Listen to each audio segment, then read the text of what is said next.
ਅੱਜ ਦੀ ਵੀਡੀਓ ਦੇ ਵਿੱਚ ਆਪਾਂ ਗੱਲ ਕਰਾਂਗੇ ਜਨਰਲ ਟ੍ਰੇਨਿੰਗ ਰਾਈਟਿੰਗ ਟਾਸਕ 1। ਜਿਸ ਤਰ੍ਹਾਂ ਪਿਛਲੀ ਵੀਡੀਓਜ਼ ਦੇ ਵਿੱਚ ਆਪਾਂ ਡਿਸਕਸ ਕੀਤਾ ਐਕੈਡੈਮਿਕ ਸਟੂਡੈਂਟਸ ਲਈ ਰਾਈਟਿੰਗ ਟਾਸਕ 1, ਤਾਂ ਉਹਦੇ ਵਿੱਚ ਆਪਾਂ ਨੂੰ ਕੀ ਆ, ਗ੍ਰਾਫ ਹੁੰਦਾ ਹੈ, ਬਾਰ ਗ੍ਰਾਫ, ਲਾਈਨ ਗ੍ਰਾਫ, ਪਾਈ ਚਾਰਟ, ਡਾਇਗ੍ਰਾਮ, ਪ੍ਰੋਸੈਸ। ਤਾਂ ਜੋ ਜਨਰਲ ਟ੍ਰੇਨਿੰਗ ਵਾਲੇ ਸਟੂਡੈਂਟ ਆ ਉਹਨਾਂ ਨੇ ਰਾਈਟਿੰਗ ਟਾਸਕ 1 ਦੇ ਵਿੱਚ ਕੀ ਅਟੈਂਪਟ ਕਰਨਾ, ਤਾਂ ਉਹਨਾਂ ਨੂੰ ਜੋ ਕੁਐਸਚਨ ਮਿਲੂਗਾ ਜਾਂ ਜੋ ਉਹਨਾਂ ਨੂੰ ਬੁਕਲੇਟ ਮਿਲਦੀ ਆ ਤਾਂ ਉਹਦੇ ਵਿੱਚ ਉਹਨਾਂ ਨੇ ਅਟੈਂਪਟ ਜੋ ਕਰਨਾ ਹੁੰਦਾ ਉਹ ਆ ਲੈਟਰ ਜਾਂ ਕੋਈ ईमेल। ਤਾਂ ਜਨਰਲ ਟ੍ਰੇਨਿੰਗ ਜਿਹੜੇ ਸਟੂਡੈਂਟ ਆ, ਜਨਰਲ ਟ੍ਰੇਨਿੰਗ ਕੈਟੇਗਰੀ ਵਾਲੇ ਜਿਹੜੇ ਪਰਸਨ ਆ, ਕਿਸ ਚੀਜ਼ ਲਈ ਕਿਉਂ ਉਹ ਜਨਰਲ ਟ੍ਰੇਨਿੰਗ ਲਈ ਜਾਂਦੇ ਆ, ਜਦ ਕਿ ਐਕੈਡੈਮਿਕ ਕੈਟੇਗਰੀ ਜਿਨ੍ਹਾਂ ਨੇ ਐਕੈਡੈਮਿਕ ਟੈਸਟ ਲਈ ਅਪੀਅਰ ਕੀਤਾ ਉਹ ਸਟੱਡੀ ਵੀਜ਼ਾ ਵਾਲੇ ਸਟੂਡੈਂਟਸ ਹੋ ਗਏ ਜਾਂ ਕਈ ਕੰਟਰੀਜ਼ ਦੇ ਵਿੱਚ PR ਲਈ ਆ। ਬਟ ਜਿਹੜੇ ਜਨਰਲ ਟ੍ਰੇਨਿੰਗ ਵਾਲੇ ਆ ਉਹ ਕੋਈ immigration purpose like PR, work permit ਜਾਂ ਆਲਰੇਡੀ ਸਟੂਡੈਂਟ ਜੋ PGW post graduate work permit ਤੇ ਆ, ਉਹਨਾਂ ਨੇ ਜਦੋਂ PR ਲਈ ਆਪਣੇ ਐਲੀਜੀਬਲ ਹੋਣਾ ਹੈ ਤਾਂ ਉਦੋਂ ਉਹਨਾਂ ਨੂੰ ਜਨਰਲ ਟ੍ਰੇਨਿੰਗ ਟੈਸਟ ਲਈ ਅਪੀਅਰ ਹੋਣਾ ਪੈਣਾ ਹੈ। ਤਾਂ ਇੱਕ ਕੈਟੇਗਰੀ ਦੇ ਵਿੱਚ ਜਿਹੜੇ ਲੋਕ ਆਉਂਦੇ ਆ ਉਹ ਜਨਰਲ ਟ੍ਰੇਨਿੰਗ ਲਈ ਜਾਂਦੇ ਆ ਔਰ ਉਹਦੇ ਲਈ ਰਾਈਟਿੰਗ ਟਾਸਕ 1 ਕੀ ਹੈ, ਲੈਟਰ। ਤਾਂ ਸੇਮ ਐਜ਼ ਡਿਫਰੈਂਸ ਕੀ ਆ ਐਕੈਡੈਮਿਕ ਔਰ general training. Same time limit है जो इन्हां लई टाइम अलॉटेड है 20 मिनट्स, टोटल टाइम राइटिंग का 60 मिनट्स है, जिहदे विचों राइटिंग टास्क 1 चाहे एकेडमिक स्टूडेंट है चाहे जनरल ट्रेनिंग है, the time allotted for task 1 is 20 minutes and word limit is 150 words। ਹੁਣ ਆਪਾਂ ਗੱਲ ਕਰਾਂਗੇ ਡਿਟੇਲ ਦੇ ਵਿੱਚ ਲੈਟਰ ਕੀ ਹੈ, ਇਹਦੇ ਚ ਤੁਸੀਂ ਕੀ ਲਿਖਣਾ ਹੈ ਜਾਂ ਕੁਝ ਵੀ ਆ, ਠੀਕ ਹੈ। ਮੇਨ ਲੈਟਰ ਦੇ ਵਿੱਚ ਕੀ ਆ, ਇਹ 2 ਟਾਈਪਸ ਦੀ ਹੁੰਦੀ ਆ, ਫਾਰਮਲ, ਇਨਫਾਰਮਲ। ਫਾਰਮਲ ਕੈਟੇਗਰੀ ਦੇ ਵਿੱਚ ਕਿਹੜੇ ਲੋਕ ਆਉਂਦੇ ਆ, ਜਿਹੜੇ ਜਦੋਂ ਆਪਾਂ ਕਹਿੰਦੇ ਕਿ ਫਾਰਮਲ ਲੈਟਰ ਲਿਖਣੀ ਆ, ਇਹ ਇਨਫਾਰਮਲ ਲੈਟਰ ਆ, ਇਹ ਟਾਈਪਸ ਆ ਗਈਆਂ। ਟਾਈਪਸ ਮਤਲਬ ਜਿਸ ਤਰ੍ਹਾਂ ਐਕੈਡੈਮਿਕ ਦੇ ਵਿੱਚ ਆ ਟਾਸਕ ਆਉਂਦੀਆਂ ਕਿ ਕੈਟੇਗਰੀਜ਼ ਆ ਜਾਂਦੀਆਂ, जद कि है तो वही ग्राफ आ बट वो पाई चार्ट हो सकता है, बार ग्राफ हो सकता, लाइन ग्राफ हो सकता। तो इस तरह जी लैटर फॉर्मल हो सकती है, इनफॉर्मल हो सकती है। फॉर्मल लैटर केड़ी आ, फॉर्मल लैटर जी आप लिखते हैं वो आप लिखते हैं स्ट्रेंजर्स नूं।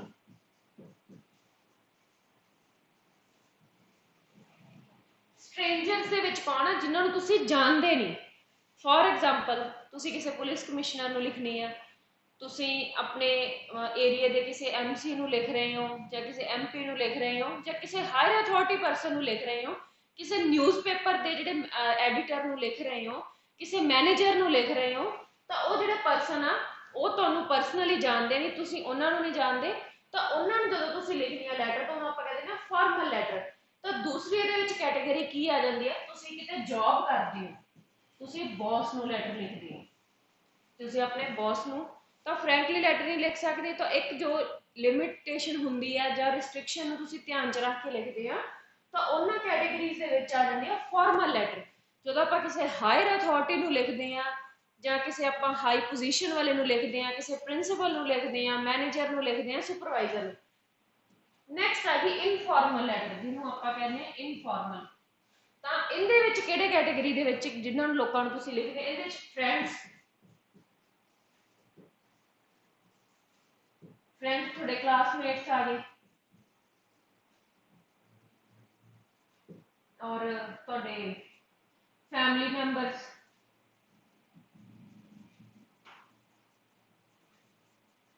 फैमिली मैंबर्स दे विच पेरेंट्स आ गए, father, mother, brother, sister, uncle, aunt. जां तुसीं उन्हां नूं कोई इनविटेशन देना है, तुसीं घरे कोई फंक्शन रखिया है तो तुसीं उन्हां नूं बुलाउणा चाहुंदे अपने फ्रेंड्स नूं, क्लासमेट्स नूं, और तुसी लीव ते हो, तुसी कोई अपने ईमेल लिखनी है, अपने कुलीग नूं लिखनी है, जॉबमेट नूं लिखनी है, या किसी तरह की भी कोई तुसी अपने जान पहचान वाले नाल जिंदे नाल तुसी फ्रैंकली होकर गल करते हो, तो जो तुसी उन्हां नूं लैटर लिखनी है तो वो लैटर की कैटेगरी आ जाती इनफॉर्मल।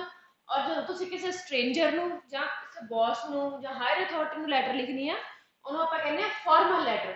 सो ये जिहड़ा डिफरेंस आ, ये डिफरेंस समझना बहुत जरूरी है कि फॉर्मल लैटर केड़ी है, इनफॉर्मल केड़ी है।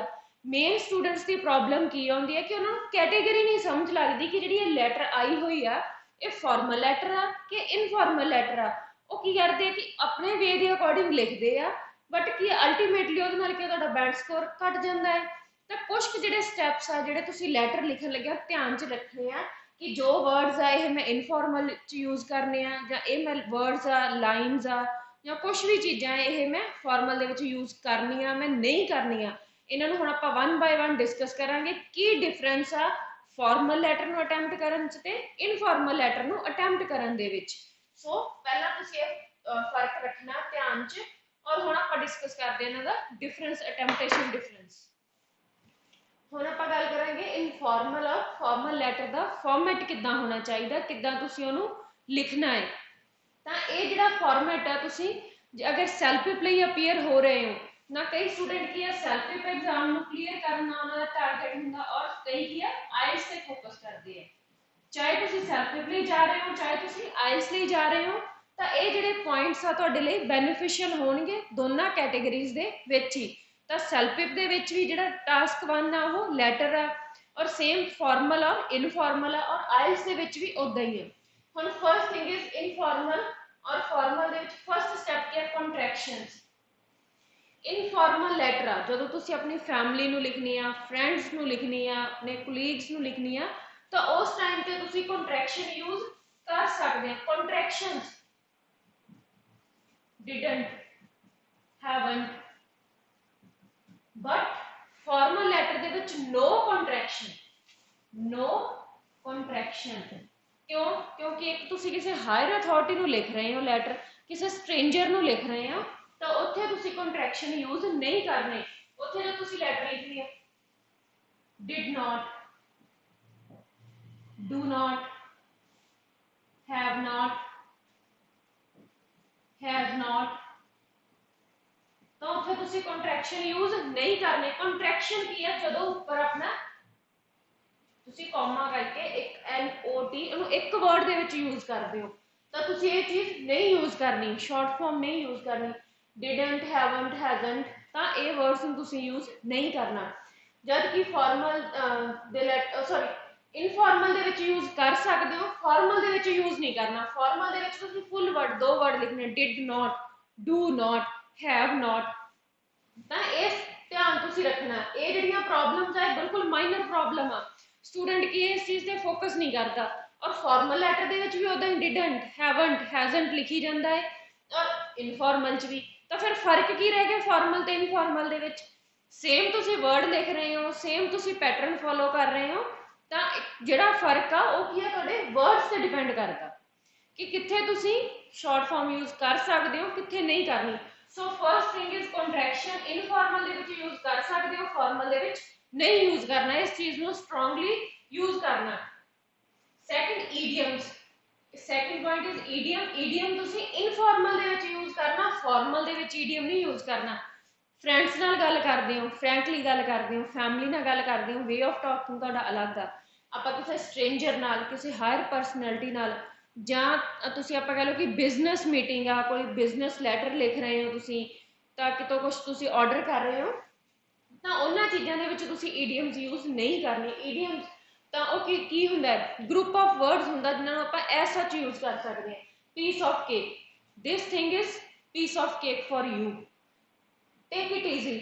ਫਰੈਂਡਸ ਆਪਾਂ ਗੱਲ ਕਰਦੇ ਹਾਂ, ਜਦੋਂ ਕੋਈ ਕਿਸੇ ਪ੍ਰੋਬਲਮ ਦੀ ਗੱਲ ਕਰਦੇ ਆ, ਜਾਂ ਕੁਝ ਵੀ ਹੈ ਤੁਹਾਡੇ ਨਾਲ ਕੋਈ ਫਰੈਂਡ ਆ ਕੇ ਗੱਲ ਕਰਦਾ, ਉਹ ਤੁਹਾਨੂੰ ਆ ਕੇ ਦੱਸਦਾ ਕਿ ਆਈ ਐਮ ਰੀਅਲੀ ਟੈਂਸ, ਤਾਂ ਤੁਸੀਂ ਕਹਿੰਦੇ ਟੇਕ ਇਟ ਈਜ਼ੀ ਗਾਏ, take it easy, don't take tension. ਤਾਂ ਇਹ ਕੀ ਹੈ, ਇਨਫਾਰਮਲ ਵਰਡਸ ਆ ਗਏ ਜਿਨ੍ਹਾਂ ਨੂੰ ਤੁਸੀਂ ਆਪਣੀ ਡੇਲੀ ਰੂਟੀਨ ਦੇ ਵਿੱਚ, ਡੇਲੀ ਲਾਈਫ ਦੇ ਵਿੱਚ ਯੂਜ਼ ਕਰਨਾ। ਬਟ ਫਾਰਮਲ ਲੈਟਰ ਦੇ ਵਿੱਚ ਨੋ ਈਡੀਅਮਸ, ਨੋ ਕੰਟਰੈਕਸ਼ਨ, ਨੋ ਈਡੀਅਮ। ਇੱਥੇ ਸਿਰਫ ਤੁਸੀਂ ਟੂ ਦਾ ਪੁਆਇੰਟ ਗੱਲ ਕਰਨੀ ਆ, ਕਿਸੇ ਤਰ੍ਹਾਂ ਦਾ ਕੋਈ ਈਡੀਅਮ ਨਹੀਂ ਯੂਜ਼ ਕਰਨਾ, ਠੀਕ ਹੈ। ਪੀਸ ਆਫ ਕੇਕ, ਈਜ਼ਲੀ ਜਿਹੜੀ ਚੀਜ਼ ਤੁਹਾਨੂੰ ਮਿਲ ਗਈ ਹੈ। ਟੇਕ ਇਟ ਈਜ਼ੀ, ਤੁਸੀਂ ਰਿਲੈਕਸਡ ਹੋ, ਤੁਸੀਂ ਸਾਹਮਣੇ ਵਾਲੇ ਨੂੰ ਕਹਿ ਰਹੇ ਕਿ ਰਿਲੈਕਸ ਰਹਿ। ਬੌਸ ਨੂੰ ਤਾਂ ਨਹੀਂ ਕਹਿ ਸਕਦੇ, ਬੌਸ ਟੈਨਸ਼ਨ ਚ ਆ, ਤੁਸੀਂ ਉਹਨੂੰ ਜਾ ਕੇ ਕਹੋਗੇ ਟੇਕ ਇਟ ਈਜ਼ੀ, ਉਹ ਕੀ ਕਰੂਗਾ, ਤੁਹਾਨੂੰ ਐਕਸਪੈਲ ਕਰ ਦੂਗਾ। ਤਾਂ ਇਹਨਾਂ ਚੀਜ਼ਾਂ ਨੂੰ ਧਿਆਨ ਚ ਰੱਖਣਾ ਕਿ ਫਾਰਮਲ ਤੇ ਇਨਫਾਰਮਲ ਦਾ ਡਿਫਰੈਂਸ ਕੀ ਆ। ਸੋ no idiom, no contraction in formal, contraction plus idiom in informal. Next is phrasal verb. Phrasal verbs ਦੇ ਵਿੱਚ ਕੀ ਆ verb plus preposition ਇੱਥੇ find out go up verb preposition first form plus preposition prices are gone up ਤਾਂ ਜਿੱਥੇ ਤੁਸੀਂ informal letter ਦੇ ਵਿੱਚ find out go and find out ਕਿਸੇ ਚੀਜ਼ ਦਾ ਤੁਸੀਂ ਕੋਈ ਰੀਜ਼ਨ find out ਕਰਨਾ ਜਾਂ ਕੁਝ ਵੀ ਕਰਨਾ go and find out ਤਾਂ ਤੁਸੀਂ ਫਰੇਜ਼ਲ ਵਰਬ ਤੁਸੀਂ ਇਸ ਤਰ੍ਹਾਂ ਯੂਜ਼ ਕਰ ਸਕਦੇ ਹੋ ਬਟ ਫਾਰਮਲ ਦੇ ਵਿੱਚ ਤੁਸੀਂ ਕੀ ਹੈ ਫਾਰਮਲ ਵਰਡ ਯੂਜ਼ ਕਰਨੇ find out discover ਕੋਈ ਪ੍ਰੋਬਲਮ ਆ ਗਈ वर्किंग प्लेस से कोई प्रॉब्लम आ गई है तो तुसी उस चीज़ में तुसी लेटर लिख रहे हो या कुछ ईमेल लिख रहे हो तो तुसी एक कमांड दे रहे हो to discover it go up increase कोई चीज़ इंक्रीज हो रहा कोई ऑडिट कर रहे हो किसी चीज़ का प्राइस इंक्रीज हो रहा या कुछ भी किसी तरह तो गो अप की जगह से तुसी वर्ड इंक्रीज यूज कर सकते हो सो एक फ्रेजल वर्ब तुसी ध्यान च रखना कि जदों तुसी इनफॉर्मल लेटर लिखनी है तो किहड़े वर्ड यूज करने और फॉर्मल लिखनी तो की वर्ड यूज करने हैं next is imperative imperative sentence केड़े हुंदे आ जेड़े की आ start with verb imperative sentence तुसी इनफॉर्मल दे विच कर सकदे हो वर्ब दे नाल जेड़ी स्टार्टिंग हुंदी है do first form of verb send तुसी अपने किसी फ्रेंड नु कहता कोलीग नु कह रहे हो या किसी नु कह रहे हो do your work do your work by yourself do your work as soon as possible ਤਾਂ send it soon अगर तुसी किसी कंपनी नु बिजनेस प्रपोजल लिख रहे हो ਉਹਨੂੰ ਤਾਂ ਤੁਸੀਂ ਇਹ ਨਹੀਂ ਕਹਿ ਸਕਦੇ ਕਿ send it soon ਤੁਸੀਂ ਕੋਈ ਸਟਾਕ ਮੰਗਵਾ ਰਹੇ ਹੋ ਫॉर एग्जांपल ਤੁਸੀਂ ਕੋਈ ਫਾਰਮਾਸਿਸਟ ਹੋ ਤੁਸੀਂ ਮੈਡੀਸਿਨ ਦਾ ਸਟਾਕ ਮੰਗਵਾਉਣਾ ਤਾਂ ਉਹਨਾਂ ਨੂੰ ਤੁਸੀਂ ਕੀ ਕਹੋਗੇ send it soon no you may send it at your earliest convenience informal दे विच तुसी जेडे वर्ड ऑफ शॉर्ट लिख सकते हो लिखना है बट इहदे विच की है थोड़ा इंप्रैसिव थोड़ा पोलाइट वे दे नाल तुसी गल करनी है जिन्हों आपां कह सकते हैं कि रिस्पैक्ट दे नाल पोलाइट मैनर दे विच तुसी गल करनी you may send it at your earliest convenience जिद्दां इत्थे वर्ड यूज कीता मे उनदी जगह तुसी कैन कुड वुड माइट ये वर्ड तुसी यूज करने जदों तुसी फॉर्मल लैटर यूज करने क्योंकि इहदे विच जिहड़ी तुहाडी टोन आ ओह इंप्रैसिव होनी चाहिदी आ अथॉरिटेटिव नहीं होनी चाहिदी इंप्रैसिव पोलाइट टोन होनी चाहिदी आ तुसी जदों किसी अपने हायर अथॉरिटी नूं जां किसी आपां कह सकते हैं कि स्ट्रेंजर परसन नूं तुसी एक कमांड नहीं दे सकते कोई अथॉरिटी नहीं दे सकते तो तुसी उस चीज़ में रिक्वेस्ट कर सकते हो कोई प्रॉब्लम आ सॉल्व करनी आ तो उन्हें खत्म करना या कुछ भी करना तो उस चीज़ लई तुसी एक पोलाइट सॉफ्ट टोन रखनी आ जिहदे नाल कि तुहाडी जिहड़ी राइटिंग आ वो इंप्रैसिव होनी चाहिए है जिहड़ी तुहाडे तुसी अगले परसन नूं लिख रहे हो लैटर वो इंप्रैसिव होनी चाहिए है नैक्सट इज कनैक्टर्स तुसी कदों यूज करने आ जदों तुसी दो लाइनां नूं जोड़ना ਜਾਂ ਤੁਸੀਂ ਜਿਹੜੀ ਆਪਣੀ ਰਾਈਟਿੰਗ ਦਾ ਜਿਹੜਾ ਪੈਰਾਗ੍ਰਾਫ ਆ ਸਟਾਰਟ ਕਰਨਾ ਜਾਂ ਉੱਥੇ ਜਦੋਂ ਤੁਸੀਂ ਦੋ ਵਰਡਸ ਨੂੰ ਜਾਂ ਦੋ ਲਾਈਨਾਂ ਨੂੰ ਜੋੜਨਾ ਹੈ ਤਾਂ ਉੱਥੇ ਜਿਹੜੇ ਕਨੈਕਟਰ ਯੂਜ਼ ਕਰਨੇ ਆ ਇਹ ਕਨੈਕਟਰ ਆਪਾਂ ਇਹ ਕਹਿ ਸਕਦੇ ਕਿ ਜਿੱਥੇ ਤੁਸੀਂ ਵਰਡ ਐਂਡ ਯੂਜ਼ ਕਰਨਾ ਆਲਸੋ ਯੂਜ਼ ਕਰਨਾ ਐਂਡ ਔਰ ਆਲਸੋ ਦੀ ਜਗ੍ਹਾ ਤੁਸੀਂ ਹੋਰ ਵਰਡ ਕਿਹੜੇ ਯੂਜ਼ ਕਰ ਸਕਦੇ ਆ to top it all of on top of it all to top it all off the actor in movie was horrible on top of it all you are rude to me ਤਾਂ ਜਿਹੜੇ ਤੁਸੀਂ informal ਦੇ ਵਿੱਚ ਤੁਸੀਂ ਇਦਾਂ ਗੱਲ ਕਰ ਸਕਦੇ ਹੋ ਕਿ ਪਹਿਲਾਂ ਜਾਂ ਕੁਝ ਵੀ ਆ ਬਟ ਫਾਰਮਲ ਦੇ ਵਿੱਚ ਤੁਸੀਂ ਇਹ ਚੀਜ਼ਾਂ ਯੂਜ਼ ਨਹੀਂ ਕਰਨੀਆਂ ਫਾਰਮਲ ਦੇ ਵਿੱਚ ਤੁਸੀਂ ਜਿੱਥੇ ਐਂਡ ਜਾਂ ਆਲਸੋ ਕਰਨਾ ਉੱਥੇ further moreover in addition to ਤਾਂ ਤੁਸੀਂ ਇਹ ਕਨੈਕਟਰ ਯੂਜ਼ ਕਰਨੇ ਆ ਸੋ ਇਹ ਜਿਹੜੇ ਪੁਆਇੰਟਸ ਆ ਇਹਨਾਂ ਨੂੰ ਇੱਕ ਵਾਰੀ ਆਪਾਂ ਫਿਰ ਰਿਵਾਈਜ਼ ਕਰਦੇ ਆ नो ਕਨੈਕਟਰਸ ਇਨ ਫਾਰਮਲ नो ਇਡੀਅਮਸ ਫਰੇਜ਼ਲ ਵਰਡ ਦੇ ਵਿੱਚ ਜਿੱਥੇ ਦੋ ਵਰਡ ਯੂਜ਼ ਕਰਨੇ ਤਾਂ ਸਿੰਗਲ ਫਾਈਂਡ ਆਊਟ ਡਿਸਕਵਰ ਗੋ ਅਪ increase find out ਨੂੰ ਆਪਾਂ ਤੁਸੀਂ ਇਹ ਵੀ ਕਹਿ ਸਕਦੇ ਰਿਸਰਚ ਤਾਂ imperative word start with verb but formal ਦੇ ਵਿੱਚ no formal ਦੇ ਵਿੱਚ subject ਨਾਲ ਹੀ start ਕਰਨਾ ਔਰ ਜਿਹੜੀ ਤੁਹਾਡੀ ਟੋਨ ਆ ਉਹ impressive ਹੋਣੀ ਚਾਹੀਦੀ ਹੈ polite ਹੋਣੀ ਚਾਹੀਦੀ ਹੈ connectors furthermore moreover in addition to but ਕੀ ਹੈ informal ਦੇ ਵਿੱਚ to top it all off, on top of it all, ਤਾਂ ਤੁਸੀਂ ਇਹਨਾਂ ਨੂੰ यूज करना। ਹੁਣ ਨੈਕਸਟ ਪੁਆਇੰਟਸ ਆਪਾਂ ਡਿਸਕਸ ਕਰਦੇ ਹਾਂ ਫਾਰਮਲ ਔਰ ਇਨਫਾਰਮਲ ਦੇ। ਹੁਣ next thing is abbreviations. Informal letter ਦੇ ਵਿੱਚ ਤੁਸੀਂ ਐਬਰੀਵੇਸ਼ਨਸ यूज ਕਰ ਸਕਦੇ ਹੋ। ਐਬਰੀਵੇਸ਼ਨਸ ਕੀ ਹੁੰਦਾ? ਸ਼ਾਰਟ ਫਾਰਮਸ, ਜਿਸ ਤਰ੍ਹਾਂ टीवी, HD, हाई डेंसिटी, ਤਾਂ ਇਹ ਜਿਹੜੇ वर्ड ਦਾ शॉर्ट फॉर्म है एब्रीवेशंस। एब्रीवेशंस के ਜਿਹੜੀਆਂ यूनिवर्सली एक्सेप्टेड ਹੁੰਦੀਆਂ। और ਕੀ ਹੈ टीवी हर जगह ਇਹ वर्ड यूज ਹੁੰਦਾ टीवी, बट ਇਹ ਨਹੀਂ ਹੈ ਕਿ ਤੁਸੀਂ ਲੋਕਲ ਐਬਰੀਵੇਸ਼ਨ यूज ਕਰ ਲਓ ਜੋ ਤੁਸੀਂ ਆਪ ਬਣਾਈਆਂ ਉਹ ਐਬਰੀਵੇਸ਼ਨ यूज ਕਰੋ। नो, ਜਿਹੜੀਆਂ यूनिवर्सली एक्सेप्टेड ਆ ऑल ओवर ਦਾ वर्ड, ਜਿਹੜੀਆਂ एक्सेप्टेड ਐਬਰੀਵੇਸ਼ਨਸ ਆ ਤੁਸੀਂ ਉਹਨਾਂ ਨੂੰ ਹੀ यूज करना। HD, हाई डेंसिटी ਆਪਾਂ ਨੂੰ ਪਤਾ ਹੈ, LED, LCD, ਤਾਂ ਇਹ ਜਿਹੜੀਆਂ ਐਬਰੀਵੇਸ਼ਨਸ ਆ ਇਹ ਤੁਸੀਂ यूज ਕਰ ਸਕਦੇ ਹੋ। ਬਟ ਫਾਰਮਲ ਲੈਟਰ ਦੇ ਵਿੱਚ नो ਐਬਰੀਵੇਸ਼ਨਸ। ਸੋ ਜਦੋਂ ਤੁਸੀਂ टीवी ਲਿਖਣਾ ਤਾਂ ਤੁਸੀਂ ਫੁੱਲ ਲਿਖਣਾ, ਟੈਲੀਵਿਜ਼ਨ। ਸੋ कोई शॉर्ट फॉर्म यूज नहीं करनी जो फॉर्मल लैटर लिखनी है। नैक्सट थिंग इज और जो वर्ड अलॉट।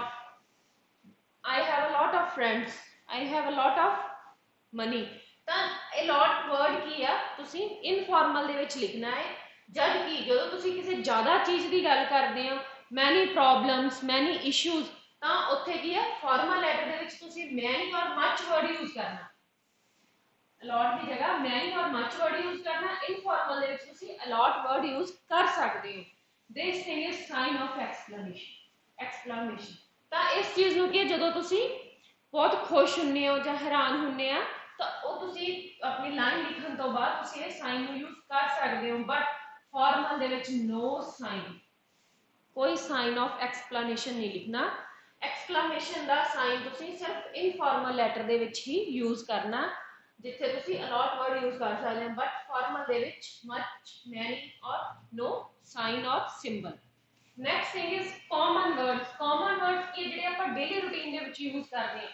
फॉर एग्जांपल तुसी किसी पर्सन की गल करते हो, क्लेवर है जां उहदी इंटैलीजेंसी की गल करते हो जां कुछ भी है, he is very smart, he is a very smart guy, she is very smart. तो तुसी जिहड़ा स्मार्ट वर्ड है इनफॉर्मल लैटर दे विच लिख सकते हो।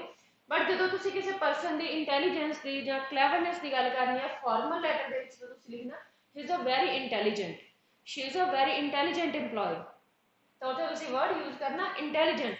नैक्सट वर्ड आ गया किड्स। किड्स की है जो आप वर्ड बच्चों लिए यूज करते हैं। इनफॉर्मल लैटर के विच तुसी किड्स की गल कर सकते हो, जिस तरह तुसी अपने ब्रदर नू, सिस्टर नू, फ्रेंड नू, रिलेटिव नू लैटर लिखते हैं, उन्होंने बच्चों उन्होंने दे अगे बच्चों की गल करते हैं तो तुसी उत्थे किड्स वर्ड यूज कर सकते हो। But on the other hand formal letter दे विच तुसी वर्ड यूज करना चिल्ड्रन। सो ये लिस्ट काफ़ी लंबी है कॉमन और अनकॉमन वर्ड्स की, तुसी फाइंड आउट करो ज़्यादा तो ज़्यादा वर्ड्स कि तुसी किहड़े-किहड़े वर्ड तुहाडे लैटर्स दे विच यूज हुंदे आ। तो हुण आपां नैक्सट वीडियो दे विच डिस्कस करांगे कि स्टैप बाय स्टैप आपां जिहड़ी लैटर आ वो अटैम्प्ट किद्दां करनी है, उहदी इंट्रोडक्शन किद्दां लिखनी है, ਜਾਂ ਆਪਾਂ ਉਹਦੀ ਕਲੋਜ਼ਿੰਗ ਕਿੱਦਾਂ ਕਰਨੀ ਆ, ਬॉडी ਪੈਰਾਗ੍ਰਾਫਸ ਆਪਾਂ ਕਿਸ ਤਰ੍ਹਾਂ ਲਿਖਣੇ ਆ। ਸੋ ਇਹ ਕੁਝ ਬੇਸਿਕ ਸਟੈਪ ਸੀ ਜਿਹੜੇ ਅੱਜ ਆਪਾਂ ਡਿਸਕਸ ਕੀਤੇ ਆ ਕਿ ਤੁਸੀਂ ਫਾਰਮਲ ਲੈਟਰ ਦੇ ਵਿੱਚ ਕੀ ਕੀ ਲਿਖ ਸਕਦੇ ਹੋ, ਕੀ ਨਹੀਂ ਲਿਖ ਸਕਦੇ, ਇਨਫਾਰਮਲ ਦੇ ਵਿੱਚ ਕੀ ਲਿਖਣਾ ਹੈ, ਕੀ ਨਹੀਂ ਲਿਖਣਾ। ਸੋ ਇਹਨਾਂ ਤੁਸੀਂ ਜਿਹੜੇ ਪੁਆਇੰਟਸ ਨੂੰ ਗੌਰ ਕਰਕੇ ਦੇਖਿਓ ਤਾਂ ਤੁਹਾਨੂੰ ਖੁਦ ਹੀ ਪਤਾ ਲੱਗ ਜੂਗਾ ਕਿ ਉਹ ਕਿਹੜੀਆਂ ਛੋਟੀਆਂ ਛੋਟੀਆਂ ਮਿਸਟੇਕਸ ਆ ਜੋ ਤੁਸੀਂ ਲੈਟਰ ਅਟੈਂਪਟ ਕਰਦੇ ਤੁਸੀਂ ਰਿਪੀਟ ਕਰਦੇ ਆ ਔਰ ਅਲਟੀਮੇਟਲੀ ਉਹ ਚੀਜ਼ ਤੁਹਾਡਾ ਬੈਂਡ ਸਕੋਰ ਵਧਣ नहीं दिंदी, स्टक करती और ਜਾਂ ਤੁਹਾਡਾ ਜਿਹੜਾ ਬੈਂਡ ਸਕੋਰ ਆ ਉਹ ਘਟ ਜਾਂਦਾ ਹੈ। ਹੋਪ ਸੋ ਅੱਜ ਦੀ ਵੀਡੀਓ ਤੁਹਾਡੇ ਲਈ ਬੈਨੀਫੀਸ਼ੀਅਲ ਹੋਊਗੀ, ਜਨਰਲ ਟ੍ਰੇਨਿੰਗ ਸਟੂਡੈਂਟਸ ਨੂੰ ਇਸ ਚੀਜ਼ ਦਾ ਬੈਨੀਫਿਟ ਹੋਊਗਾ। Thank you students, have a nice day.